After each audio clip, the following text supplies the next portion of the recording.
après avoir, discuté des recherches scientifiques, menées par, Ignacio qui, nous fait le plaisir d'être avec nous aujourd'hui dans le camp de base, nous allons, discuter de médiation scientifique et de nouvelles pratiques de demain puisqu'on fait de la recherche, dans le but de changer le monde. Enfin j'imagine, je ne fais pas de recherche mais j'imagine que c'est un peu ça et du coup toi, Ignacio, tu es engagé dans la médiation scientifique, tu tiens un blog depuis 2011. Qu'est-ce qu'on peut y lire sur ce blog?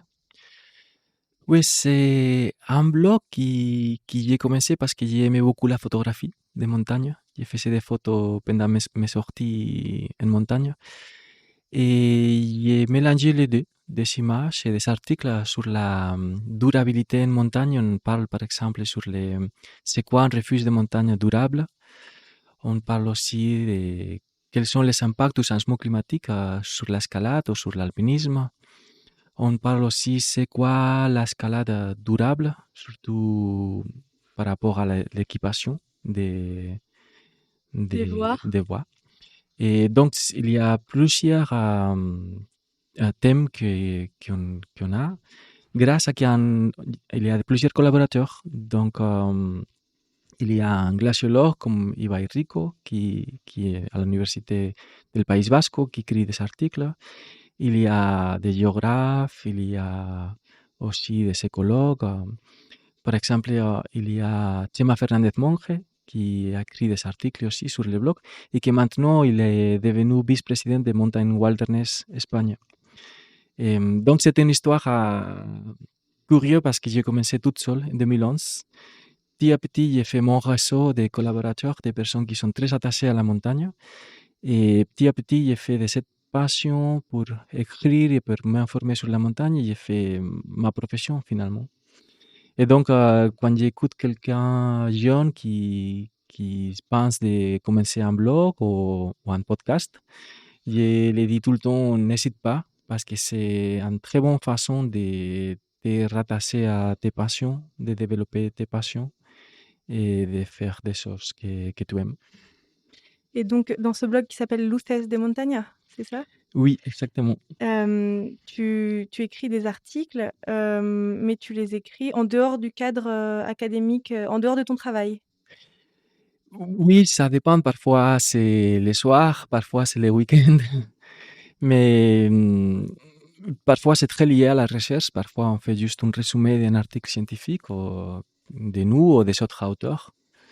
Donc, il y a des articles plus académiques et des autres articles plus pour le grand public.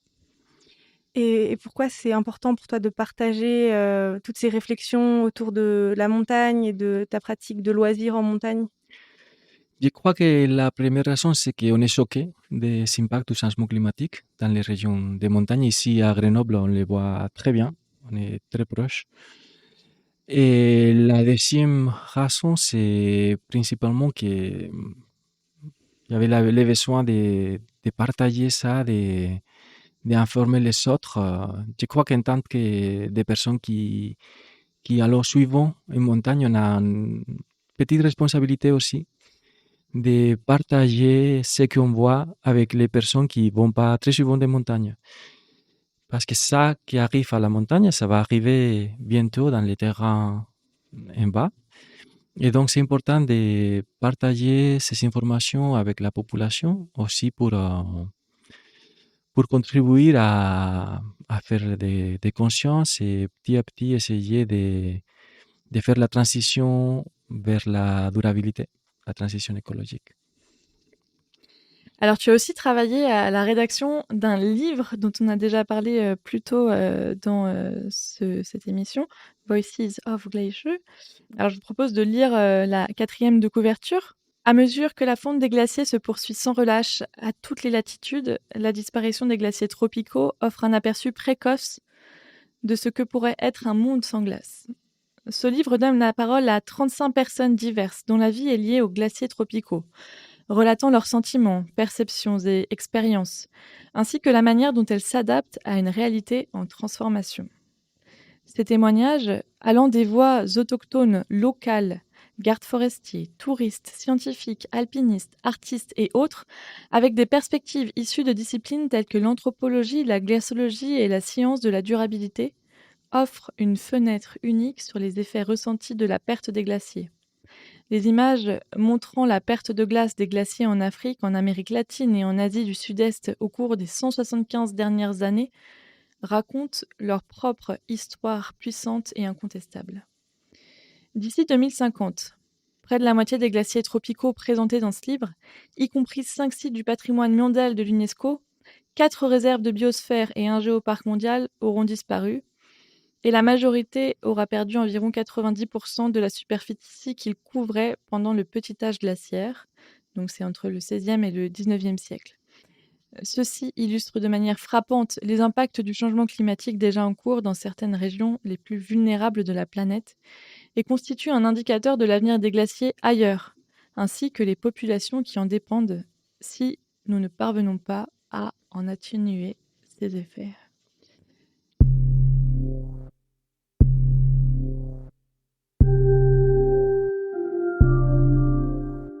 L'idée de ce livre, c'est quoi, Ignacio? L'idée de ce livre, c'est de donner la parole aux glaciers tropicaux. Et pour faire ça, on s'appuie sur des personnes dans des pays tropicaux qui ont un rapport très fort avec ces glaciers. Et donc c'est un livre que tu as coordonné, mais tu ne l'as pas réalisé tout seul? Oui, exactement, c'était un effort collectif. J'ai eu la chance de collaborer avec plusieurs chercheurs. Il y a Sofia Lana, qui est une anthropologue en Californie. Il y a aussi Antoine Rabatel, qui est un glaciologue à l'université de Grenoble-Alpes, à l'IGE, comme moi. Qui a beaucoup travaillé, notamment avec l'artiste Pali Meursault pour Paysage dans le cadre du projet du département de l'Isère. Exactement. Et après, il y a Olivier Dangle, qui est un écologue de l'Institut de recherche pour le développement, comme moi. Et donc, entre nous quatre, on a développé cette idée et après, on a cherché des autres collaborateurs ailleurs pour réussir à trouver des témoignages dans les 12 pays tropicaux où il y a des glaciers encore. Ouais. C'était 12 quand on a commencé le livre. Maintenant, il y a que 11 pays où il y a des glaciers tropicaux parce qu'à Venezuela, le dernier glacier, il a disparu pendant l'écriture du livre. Mais qu'est-ce qu'ils ont de particulier, ces glaciers tropicaux? Pourquoi s'intéresser à eux spécifiquement? Oui, les glaciers tropicaux sont, à mon avis, les plus grands oxymorons climatiques. En fait, avoir des glaciers à l'équateur, c'est assez étonnant. Et quand les premiers explorateurs européens ils ont rapporté leur rencontre avec les glaciers, à Kilimanjaro ou en Kenya par exemple, ils n'ont pas tenu en compte. Ils ont pensé que c'était des hallucinations liées à la malaria Ouais. qui a fait les voir des visions. Et donc, ils ont amené des artistes pour dessiner vraiment ces écosystèmes et montrer que vraiment il y a encore des glaciers à l'équateur. Il se divise en plusieurs catégories. En fait, les témoignages sont classés, on peut dire, dans prendre soin, se sentir concerné, tristesse et perte, accepter et vous finissez par, espoir. Mon problème, c'est que dans le camp de base, je parle toujours des Alpes, mais parce que c'est facile pour moi, d'avoir des gens qui viennent des Alpes, c'est plus simple. Mais c'est vrai que dans un contexte de recherche occidentale, moi, je trouve qu'on a quand même tendance à être un peu européano-centré ou en tout cas occidentaux-centré. Là, on se rend compte que, dans des pays d'Amérique du Sud, dans des pays d'Afrique, il y a aussi des glaciers et il y a des problématiques en lien avec la perte de ces glaciers et la problématique notamment liée à l'eau. Oui, exactement, c'est des régions vulnérables. Donc, c'est pour ça qu'on a fait ce livre en coédition avec les éditions de l'IRD, de l'Institut de recherche pour le développement, et avec l'UNESCO aussi. Et c'est des régions vulnérables parce qu'ils ont moins de capacités que nous à s'adapter au changement climatique. Ils ont moins de moyens. Et en plus, ils sont des régions qui sont touchées plus fortement aussi pour les changements climatiques avec des événements extrêmes, des phénomènes extrêmes tels que, oui, des sécheresses ou Oui. des pluies très fortes. Ouais, mais c'est surtout avec des peuples indigènes, qui, en plus ont des cultures, qui sont, parfois, un peu dénigrées, pas sauvegardées. Donc c'est vrai qu'ils sont dans un écosystème qui est en train de changer complètement, dans une culture et une manière de faire qui est déjà parfois dénigrée.